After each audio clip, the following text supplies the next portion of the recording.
On today's show, manufacturing jobs in the U.S. are being threatened due to a lack of tool and die workers, why clay is still important to creating a new design, and a look at a number of new vehicle teases ahead of their auto show debuts.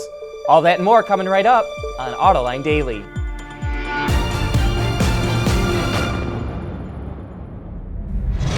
This is Autoline Daily, the show for enthusiasts of the automotive industry. President Trump promises he's going to bring manufacturing jobs back to America, but unless the auto industry gets the tool and die people it needs, none of those jobs are coming back.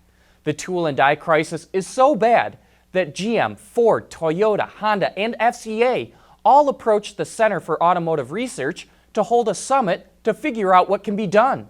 The summit takes place at the end of April in Grand Rapids, Michigan.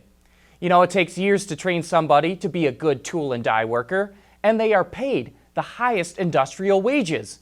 Even so, automakers are having a hard time trying to get a younger generation to take over those jobs as older workers retire. The industry is in a crisis, but it's not hopeless.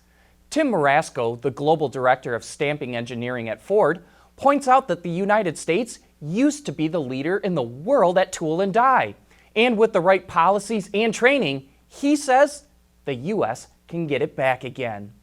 And speaking of Ford and manufacturing, the company announced it's investing $1.2 billion to expand and upgrade 3 facilities in Michigan. $850 million of that will go towards retooling the Michigan assembly plant to support the return of the Ranger and Bronco. The Romeo engine plant gets $150 million to expand capacity for engine components, and the rest of the investment will be used to create an advanced data center to support Ford's automotive operations and its expansion into a mobility company. And we'll be back with more right after this. Autoline Daily is brought to you by Bridgestone Tires, your journey, our passion. Dow Automotive Systems, advanced materials that deliver better results.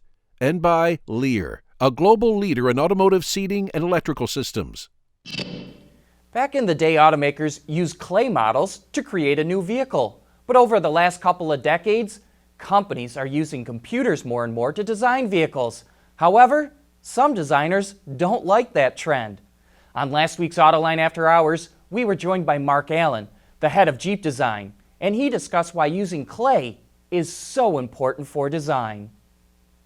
Because it's still important to fix things that are, you got to see it in 3D. I'm making a 3D product, and you've got to see it in 3D. I've looked at a lot of stuff on the tube, and it still fools you a little bit. You've got to mill it out and look at it.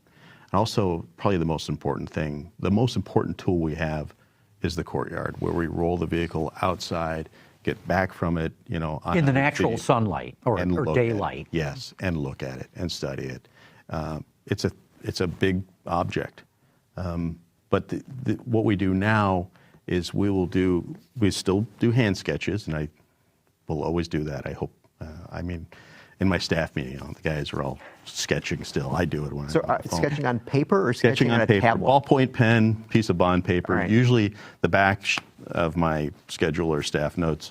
I did this in history class in high school too, so it's the same thing. Middle school and high school, of course. Exactly. And then that sketch, what's different now though is the guys coming out of college have 3D training, and although they don't need to build a vehicle exactly completely in the tube, the computer, I shorthand is tube, but they can at least huck together their 3D model and then trade that with a professional modeler, and we'll go back and forth, take out at some point and mill that in clay, and then fix all the problems that occur by hand in clay, but then quickly scan that and go back into the tube, rather than just starting with a big hunk of clay and carving away at it. It's just way faster, and it's more accurate. And then I can start trading information with the engineers way sooner than what we have before. Clay's not going to go away. I don't see it going away. There was a push.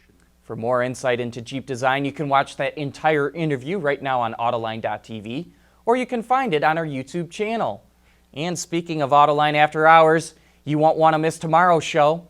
we'll get an inside look into Honda's fuel cell strategy because our special guest is Steve Center from American Honda.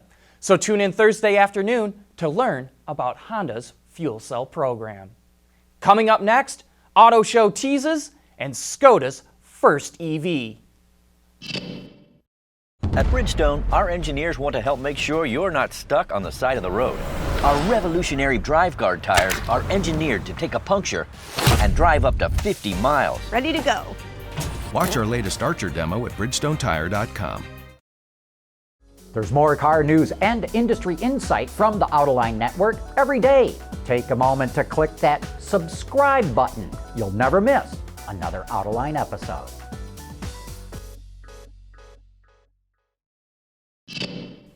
Skoda has been giving us a look into its future with its Vision concepts, and now it's showing its first EV called the Vision E.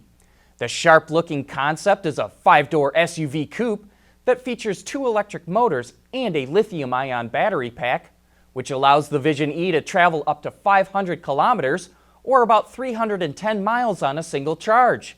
It's also Skoda's first crack at autonomy, and it has enough technology to move it up into the level 3 category, which still requires a human driver to take over. While the Vision E is clearly a concept, Skoda says it will start electrifying its lineup in 2019 with a plug-in version of the Superb, and will follow with a full electric the year after.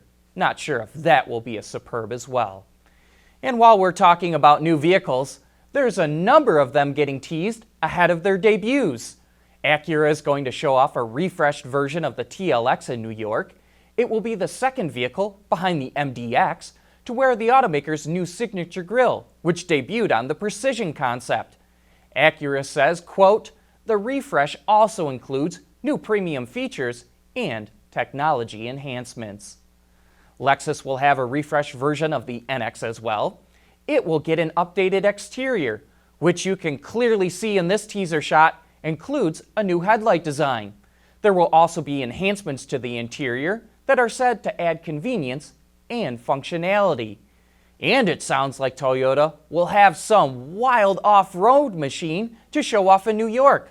I say sounds like because Toyota didn't provide any information other than a name, FT4X. But whatever it is, my interest is piqued. That's it for today. Thank you for watching. Please join us again tomorrow.